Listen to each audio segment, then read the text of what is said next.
May burden of proof. Anong pinag-iba ng burden of proof sa burden of proof? Burden of proof, ano yung burden of proof? Is the duty of a party to present evidence on a facts and issue necessary to establish his claim or defense. Kaya yung burden of proof, duty or obligasyon mo patunayan.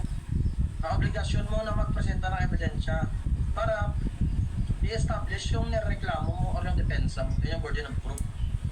Ha? By the amount of evidence required by the law. Tanda niya, burden of proof never shift. Hindi yan pwedeng lumipat. Yung burden of proof, ano yan, naka-prosecution yan lagi. Bata naman yan si prosecution tsaka si defense. Yung burden of proof, laging naka-prosecution yan. Siya yung laging may duty na presenta ng ebidensya para patunayan yung ano niya, claim niya o reklamo niya.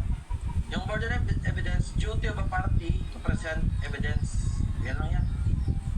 Burden of evidence may shift from one party to another in a course of proceedings. Ganda yung mga madimanig. Manig kayo mabuti Yung burden of proof, laging nasa nagre-reklamo yan. Hindi yan lumilipat. Yung burden of evidence, ito yung obligasyon mo na presenta ng ebidensya. Pwede yan mag-shift. Kasi ano ba? Sino nagreklamo? Si prosecution. O ikaw mo nang magpresenta ng ebidensya. Nasa yung burden of proof, nasa pa yung burden of evidence. Diba? Ngayon, halimbawa, nagsabi si defense, umamin siya.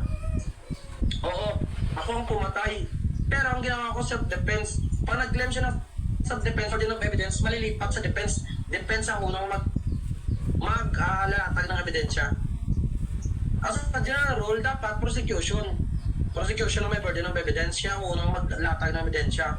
Tsaka na lang yung defense. Pero pag nag-claim ng self-defense, o ako pumatay pero self-defense, pag nag-claim siya ng justifying circumstances, ang burden of evidence, masiship, malilipat siya kay defense. Pero yung burden of proof, ang obligasyon magpatunay na guilty siya, laging na prosecution yan. Burden of proof, never shift. Yan lang yung point ng dalawa. Meron tayong types of proceedings, mga bali. Meron tayong criminal, administrative, at civil case. Sa criminal case, yan yung number 3. Ang pagtanong ko, ano yung quantum of proof na kailangan sa criminal case? PBRD, proof beyond reasonable doubt. Ibig sabihin ng proof beyond reasonable doubt, moral certainty. Dapat yung mga ebidensya na naipon, sure, 100% na nagsasabi na siya talaga ang gumawa ng krimen. Yan ibig sabihin ng proof beyond reasonable doubt. Moral certainty. Ang ibig sabihin ng proof beyond reasonable doubt, moral certainty. Ibig sabihin, tiyak talaga na based sa ebidensya na naipon, siya talaga ang pumatay. Sure ball. Yan yung proof beyond reasonable doubt. Kailangan yan mataas yung proof beyond reasonable doubt. Kasi criminal case ang pinag-usapan. Sa criminal case kasi mga bati, pag nag-guilty ka dyan, dalawang kakatuan mo, kulong ka or bayad ka ng fine or multa. Hindi ka basta-basta kulong. Hindi ka basta-basta deprive ng liberty. Kung hindi nila naabot yung proof beyond reasonable doubt, dapat abutin nila yung proof beyond reasonable doubt ang moral certainty. Kailangan na sa criminal case. Sa administrative case naman, ang nangyari sa dito ba, admin case, malfeasance, misfeasance, mano ka lang, pag nag-guilty ka dito, ang mangyari sa iyo is, wala namang kulong dyan sa admin case. Ang mangyari sa iyo, suspend ka or dismiss ka sa trabaho. Ang kailangan din ng quantum of proof sa administrative case, substantial evidence, or greater weight.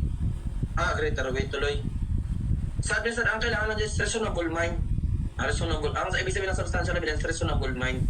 As long as yung ebidensya ka panipaniwala. Kung kasi police na ikaw sa CCTV na tumanggap ng solo, substantial evidence, may reasonable na yun. Parang pa-convict siya sa admin case.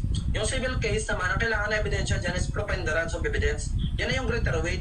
Dahil civil case, sino may pinakamabigat na ebidensya, greater weight, siya panalo. Tandaan nyo lang, tatlo yan. Sa criminal case, ano yung quantum of proof? Proof beyond reasonable doubt. Sa civil case, ano yung quantum of evidence? Preponderance of evidence. Sa administrative case, ano yung quantum of proof? Substantial evidence. Meron pa. Ano yung quantum of proof? Kung nag-ano ka ng justifying circumstances, nag-declare ka, or nag-invoke ka ng justifying or self-defense, ang quantum of proof sa justifying circumstances or self-defense is clear and convincing evidence. Patanda na. Clear and convincing evidence. Sulat ko nga. Matandaan niyo lang. Ang clear and convincing evidence, mas mababa siya sa proof by reasonable doubt, pero mas mataas sa preponderance of evidence, nasa gitna. Yung clear and convincing evidence. Yan yung quantum of proof na kailangan na kailangan na patunayan mo sa self-defense. Gusto mong patunayan na self-defense ang ginawa mo, clear and convincing evidence yung quantum of proof. Ano naman yung quantum of proof para makapag-issue ng warrant of arrest or search warrant sa judge? Ano yung quantum of proof? Bago mo pag-issue, ano yung quantum of proof na hinahanap ni judge? Probable. Very good. Probable cause. Hanapin ni judge yung probable cause. So, may quantum of proof na siya probable cause, makapag-issue na siya ng warrant of arrest or search warrant. Yan lang yan, kahit ang dam. Basic. Yan yung preponderance of evidence, Mama D. Greater weight. Sana yung keyword yan, no? Yung ebidensya may superior or greater.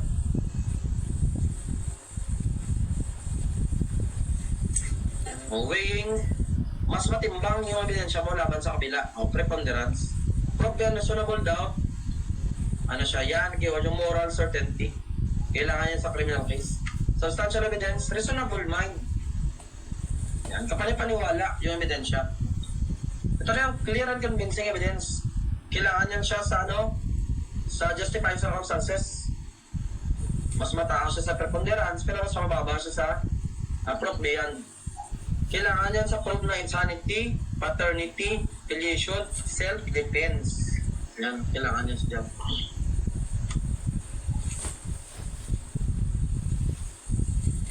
Pero, burden of proof does not shift. Hindi lang lumilipat. Lahi na yung prosecution yan. Burden of evidence, pwede siyang ma-shift. Pwede siyang malipat-lipat.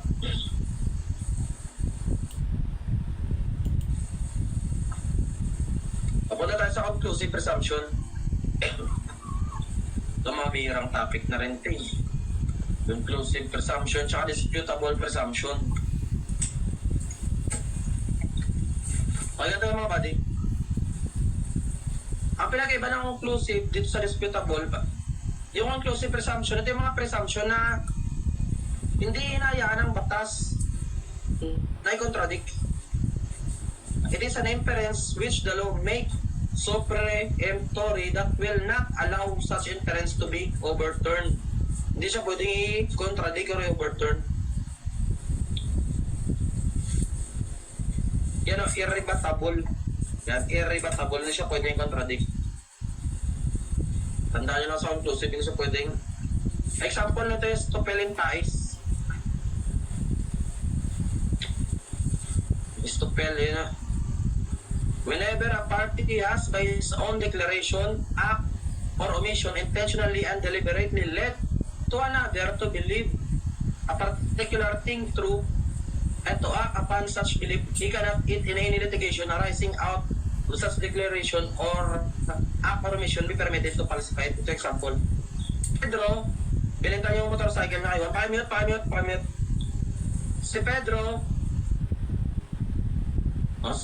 Si Pedro, binenta niya itong motorcycle na kay Juan. Ngayon yung former, bisa ng former, ito si Pedro, yung latter si Juan. O si former na si Pedro, gumawa siya ng peking deed of sale. Gumawa siya ng peking deed of sale. Pinapaniwala niya din sa deed of sale na legitimate daw. Pedro then took back his motorcycle, pretending walang agreement na nangyari, hindi ko yung binenta, akin na yung motor ko. Pedro ngayon, si Pedro cannot tell to the court that the deed of sale is peke. Yun ibig sabihin na Stoppel ties. Kasi ang ibig sabihin niyan, hindi na siya i-rebut, hindi na siya pwedeng i-rebut. Kasi, whenever a party has by his own declaration or act, intentionally and deliberately led another to believe, pinaniwala niya yung isa na totoo yung deed of sale, yung pala peke. Ngayon, binabawi yung motor niya, walang agreement. Talaga naman sigurong peke yung deed of sale. Hindi niya pwedeng sabihin sa korte na na peke yung deed of sale. Kasi pinaniwala niya kasi yung isa na totoo. At tawag doon is Stoppel ties, conclusive presumption yun. Hindi niya pwedeng kontrahin yung una niyang sinabi na peke. Hindi niya pwedeng kontrahin yung una niyang sinabi na legitimate. Sabi niya na peke, irrebuttable. Stoppel ties isa sa mga conclusive presumption. Hindi na pwedeng kontrahin yung una na yung sinabi. Sabi mo legitimate. Ngayon sasabi ka peke. I-rebat ha. Kung hindi mo pwedeng i-rebat yung sinabi mo na legitimate. Yan ang kasi nila sa Tupel and Pais.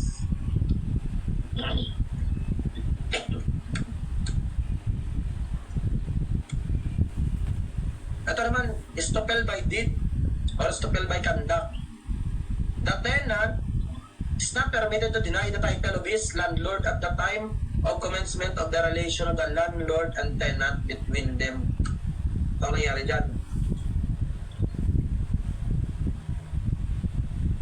For example, the landlord took a vacation for several years. Yung may-ari ng lupa, di ba may tenant siya? Or yung nagbabantay? Kumatayan muna yung upahan. And the original papers of the land, nawala. Nawala yung original papers. The tenant pretended to be the owner. Yung tenant, nagpanggap na siyang may-ari. May yung nangungupahan, nagpanggap na, ay wala, paper, ako may-ari nito. Ngayon, hindi niya pwedeng itanggi sa korte na nag-upa ako sa kanya dati. Sabi ng may-ari, o nangupahan niya, hindi niya pwedeng itanggi na nangupahan siya dati. Conclusive, irrebatable yun. Hindi niya pwedeng i-deny sa korte line. Hindi ako umupa ka talaga. Hindi ako pwedeng i-deny yun. Natawag doon yung stopel by deed. Conclusive presumption yun. Tandaan yung dalawang inclusive presumption ha, hindi pa niya i-rebat. Stopel in pais, tsaka stopel by deed, stopel by conduct. Or tenant. Makakuha niyo yan. Alam ko bago sa inyo to, bago niyo lang narinig kasi medyo hindi to inaano sa review center niyo eh. Hindi naman to ata. Dito siya na di-discuss, di ba? Na-discuss na sa review center na to. Ang ganito, stopel by pais, stopel by deed. Bira no? Several natin example sa stable by parameter. Kasi bira na kasi lumalabas sa board. Ito, bira lang to, hindi gano'n lumalabas sa board. Ano example lang? Ano ba di? By pais. Stable by pais. Ulit yung stable by pais. Pero yung stable by deed okay na. Yung stable by pais, ito yan. Pag pinaniwala mo yung isang tao sa isang bagay, hindi mo na pwedeng bawiin niwala mo sa kanya. Kasi di ba kanina, binentaan mo siya ng motor, pero niwala mo siya na legitimate yung ginawa niyong deed of sale. Pero niwala mo siya na legitimate yung deed of sale. Ngayon, peke pala, sinabi mo, hindi, peke yun. Hindi mo na pwedeng bawiin na peke kasi pinaniwala mo siya na legitimate. Yan ang stopel pa. Hindi mo na pwedeng kontrahin yung una mong sinabi. Hindi mo na pwedeng kontrahin yung una mong sinabi na legit. Hindi mo na pwedeng sabihin na peke. Yung stopel and pais. Irabatable na yung una mong sinabi. Conclusive presumption. Kuha. Sir, Kuha balik kuha.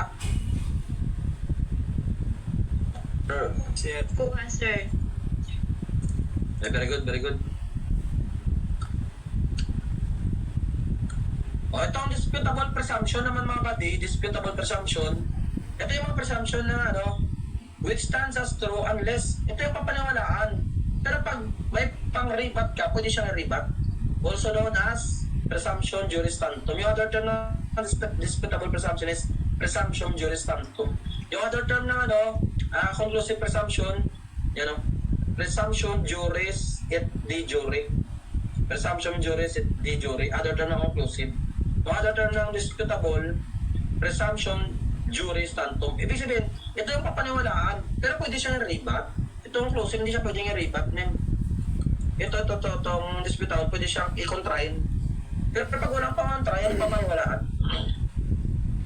Ito yung mga example ng disputable presumption. That a person is innocent of a crime or wrong. Disputable yan. Sinabi mo, innocente ka? O yun. Pag walang pangontra, innocent ka. Kaso may ebidensya, may pangontra na ikaw ang pumatay. Pwede siyang overturn, pwede siyang contrain. That an unlawful act was done with unlawful intent. That a person intends the ordinary consequence of this voluntary act. That a person takes ordinary care. That evidence willfully suppressed will be adversely produced. That money paid by one to another was due to the latter. That a thing delivered by one to another belong. Yan yung mga madami yan. That an obligation delivered after the depot has been paid. That prior rents on installment have been paid. That a person found in possession of thing taken in doing over yan. Dami that official duty sa isan. Dami. That after an absence of 7 years, it being unknown whether or not the absent is still alive or still lives.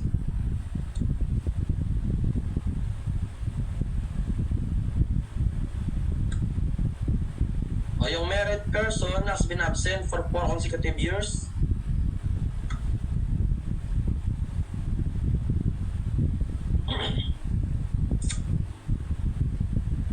Wait lang, wait lang.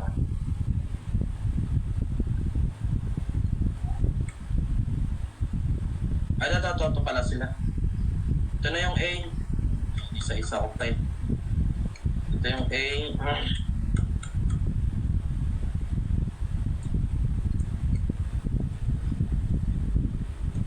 Sana yung lumabas? Sinanap ko lang yung lumabas na karaan.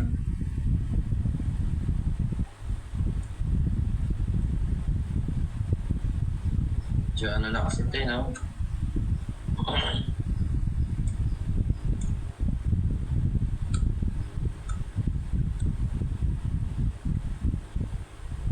Ba nung inclusive ang puta?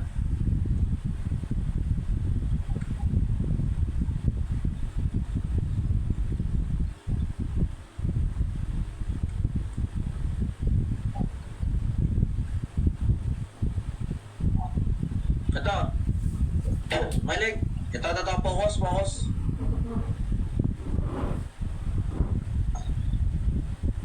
Ito isa sa mga conclusive, disputable presumption. Presumption governing children of women who contracted another marriage within 300 days after termination of her former marriage. Mahilig ha? Ano nangyari dito sa babae? Yung former marriage niya na-terminate na.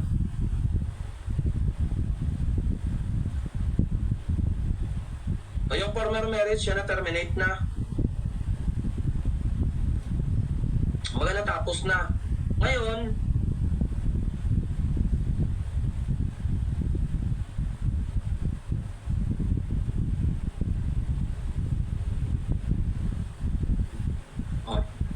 tignan nyo, within 300 days after termination, ibig sabihin, pwedeng na-annul or pwedeng namatay yung asawa niya. O within 300 days nagpakasal siya.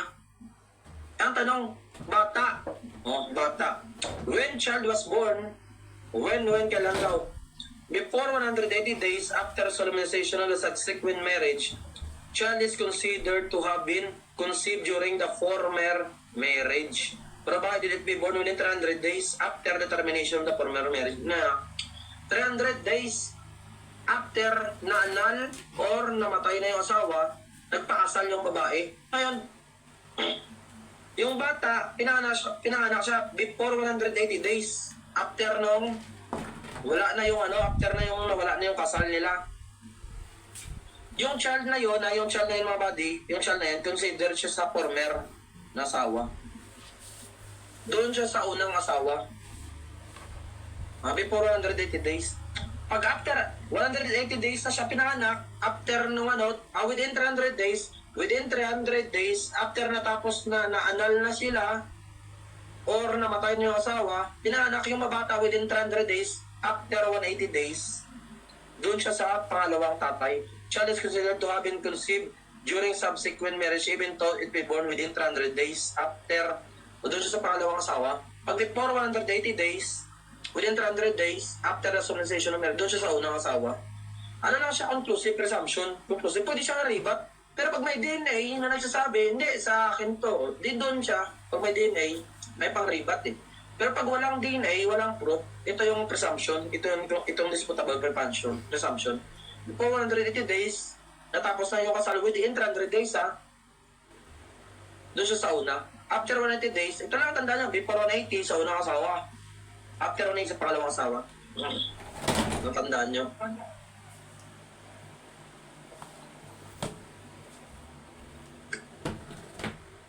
Kuha niyo ba? Nakuha niyo? Sir, pwede pa wala balik siya. Ganda yan. Within 300 days, ang pinag-usapan na, within 300 days, after matapos na yung kasal, naalala yung kasal niyo or namatay na yung asawa, within 300 days, after tapos na.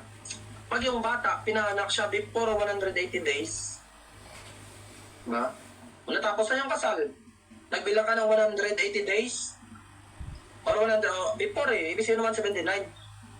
Yung bata, after kayo maghiwalay, after na matay ikaw na asawa, yung bata, pinanganak, before 180 days, sa'yo siya.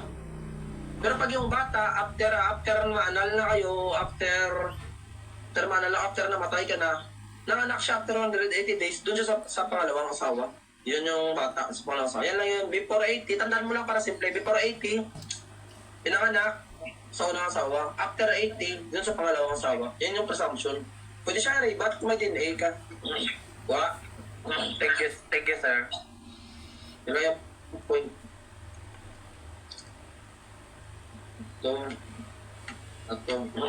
Yun yung lumabas sa haraan. Pakianan nyo yun. Mahaba ng po. Ito. Meron tayong presumption of law. Known as presumptionist juries. They are the conclusive. Ito na yung presumption of law. Dalawa lang yung presumption of law. Conclusive presumption, tsaka disputable presumption. Yung general term nila is presumption of law. Conclusive presumption, bawal i-rebat. Disputable presumption, pwede siya i-rebat. Presumption of fact, known as presumption. Huwag na aralin yan, mga other term. Presumption is hominis. Kung magsipag kayo, bahala kayo. Magbasa. Still demands. Ano yung definition ng still demands? It is the failure or neglect for an unreasonable and unexplained length of time to do that which, by exercising due diligence, would or, ganito lang, still demands mga badi, or stare decisis, or laches. Stare decisis. Ito yung laches ang other term, hindi pa na stare decisis. Still demands or laches. Ito yan. Mag-asawa. Yung mag-asawang husband and wife, siyempre conjugal property, sila ang nagmamayari ng lupa. Ngayon yung bakanteng lote nila sa likod, sila ang nagmamayari, ngayon mag-asawa. Ngayon, yung asawang lalaki, hindi alam na asawa babae, binenta niya yung lote doon sa kapitbahay. Ipamumiyari nila dalawa. Hindi dapat alam din ng asawa, binenta niya kasi nagsugal. Ang nangyari, namatay na yung asawang lalaki. At yung lupa na yun, kukunin na sana ng anak. Kinlaim nung kapitbahay. Hindi binili namin sa asawa mo, di ba pa alam? Di ba? Ang mangyari niyan, dapat within 10 years, bibigyan ka ng batas ng 10 years para bawiin yung lupa. Bayaran mo ulit. O sige, bayaran na lang kita yung, sabi ng asawa mo, bayaran na lang kita para mabawi yung lote. Within 10 years, dapat pwede mong bawiin yun, bayaran mo. Balik mo yung binayad nila. Pero after 10 years, ang tawag doon still demand or laches na bawal mo nang bayaran ulit yung lupa kung ayaw ng kapitbahay mo. Kung gusto, di okay. Pero kung ayaw, hindi mo sila pwedeng pilitin. Ang tawag doon still demands. Failure or neglect for an unreasonable time. Binigyan ka na ng reasonable time, 10 years para bayaran eh. Hindi mo ginawa. Ang tawag doon still demand or laches. Hindi mo na pwedeng persign yung sa kabila. Pasagot? Burden of proof, sir. Proof, sir. Very good. Approve. Pwede bang ma-ship yung prop? Pwede bang ma-ship? Ano yung pwedeng ma-ship? Evidence, sir. Burden of Evidence, sir. evidence. Very good. Pasagot? Burden of evidence may ship from one party to another. True or false? No, sir. May true. Yes, sir. True. Quantum of evidence na kailangan sa criminal case. Proof beyond reasonable doubt, sir. Yung quantum of evidence kailangan sa civil case. Preponderance, sir. Evidence. Civil case. Substantial evidence. Hence,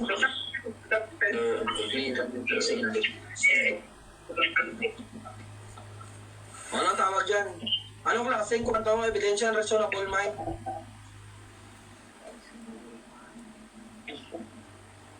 Ha? Respondi lang sir. Eh?